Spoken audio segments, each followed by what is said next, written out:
मंगलवार व्रत कथा। एक राजा था। उसने अपने पिताजी की मृत्यु होने पर एक गाय दान हेतु बोली, यानी गोदान देने हेतु कहा। राजा रानी से कहा कि मुझे अपने पिताश्री के पीछे गोदान देने हेतु कहा है। रानी बहुत कंजूस थी और कहने लगी कि अब कोई गाय ब्राह्मण को नहीं दी जावे। गाय 10-10 किलो दूध देती है, अब नहीं देंगे, बाद में देखेंगे। कई वर्ष बीत गए, काल पड़ गया, गाय मरने लगी। रानी कहने लगी, अब गाय बहुत मरती हैं, इसलिए अब एक गाय महाराज को दे दो।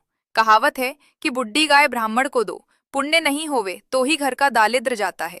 राजा ने ब्राह्मण को बुलाने भेजा। ब्राह्मण आया। तब राजा ने कहा कि बैठी हुई गाय को आप ले जाओ। ब्राह्मण ने कहा कि बुड्ढी गाय मैं नहीं ले जाऊंगा, आज मंगलवार को मैं गाय नहीं ले जाऊंगा। तब राजा ने धमकी दी कि गाय आपको ले जानी पड़ेगी। ब्राह्मण ने जाकर गाय पर हाथ फेरा, गाय उठे नहीं। हाल मंगल की ओपोरे घरे जाओ, चार ने बुलावे। ने गाय को ऊभी की, गाय को लेकर घर गया। ब्राह्मण ने बाहर से अपने स्त्री को आवाज दी कि दरवाजा खोल, मंगल की गाय को बधाकर अंदर लो। स्त्री ने कहा कि इस कालवर्ष में गाय को लेकर क्यों आए? राजा का हुक्म मानना पड़ता है। अपन खाएंगे, वो गौ माता को खिलाएंगे। ब्राह्मण वर्ती में फिरने जाता है। उसको जितना अनाज मिलता है उसमें से आधा गाय को, आधा अपने परिवार हेतु अनाज रखता है। काल निकल गया, गो यानी गाय तैयार हो गई, पर गाय रोने लगी। गाय मन में विचार करती और रोती, मैं इस ब्राह्मण को दूध नहीं पिलाया, गाय बड़ी थी इसलिए व्याई नहीं। परमात्मा ने गाय की पुकार सुनी। गाय सोने की मिगनियां करने लगी। ब्राह्मणी ने कहा, गाय सोने की मिगनियां करती है। तब ब्राह्मण बोला, अपने घर गौ माता की मेहरबानी है। ब्राह्मण के घर गौ माता में खूब अन्न धन लक्ष्मी हो गई।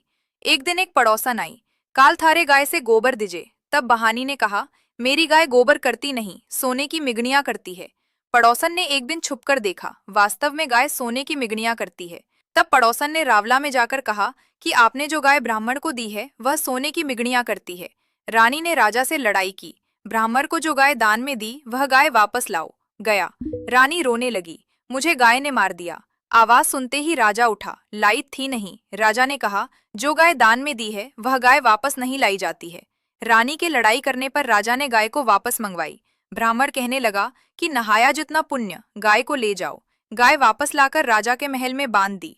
रात को रानी जल्दी बिठी गाय की मिगनियां एकत्रित करने हेतु पलंग के नीचे उतरी। गाय तो गीला गोबर से पूरा कमरा भर दिया। रानी गिले गोबर पर पैर रखने से फिसलकर नीचे गिर गई। पैर टूट, राजा का भी पैर फिसलकर गिर गया। दोनों रोने लगे, दोनों के हाथ पैर टूट गए। सवेरे 10 बजे नौकर विचार करने लगे, अभी तक राजा नीचे नहीं आए। दासी ने ऊपर जाकर देखा तो राजा रानी दोनों रो रहे हैं। सब एकत्रित हुए, राजा को लेने ऊपर गए, परंतु गाय किसी को अंदर नहीं आने देती है। तब राजा ने कहा, ब्राह्मण को बुलाओ। ब्राह्मण को बुलाकर लाया। ब्राह्मण ने आकर गाय को कहा, अरे बेटा मंगल की, ऐसी नागायों क्यों करे? माँ नीचे उत्तर, गाय को ऊपर से नीचे ली। राजा ने ब्राह्मण को कहा कि गाय लेकर जाओ। ब्राह्मण ने कहा कि मैं गाय को लेकर नहीं जाऊंगा। राजा ने हाथ जोड़कर ब्राह्मण से कहा कि मेरी गलती हुई, आपको गाय लेकर जाना पड़ेगा।